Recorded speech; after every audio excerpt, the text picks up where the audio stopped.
Matapos ang kanyang pagluluksa ay isa sa mga paraan ni Mariel para kahit papaano maibsan ang kalungkutan ay ang pagbabakasyon sa kanyang paboritong bansa. Makikita nga sa kanyang post na kasama niya si Robin at ang kanilang dalawang anak. Natuwa rin ng mga netizens sa mga kulitang ginagawa ni Mariel at Robin at makikita ang sweetness nila.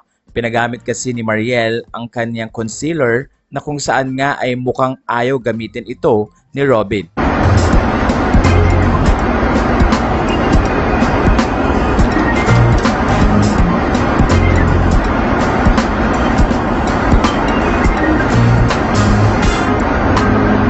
Dudukto ba natin yan? Super tubig.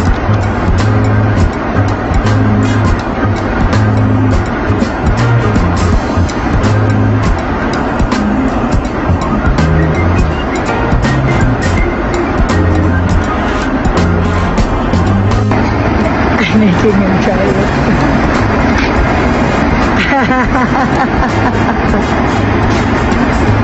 Paano nalagay? Lagay mo lang. Sa mga areas na feeling mo dry, tapos gusto mo magkaroon ng moisture. Ako, I like to put here kasi dyan nagbubuo yung wrinkles ko. Oh, see? Glowing! That's it. Magano ko. Okay.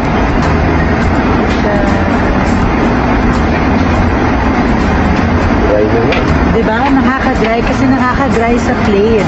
That's why it's important to have a multi-stick like the Toxbox. Super handy. Ah, yun.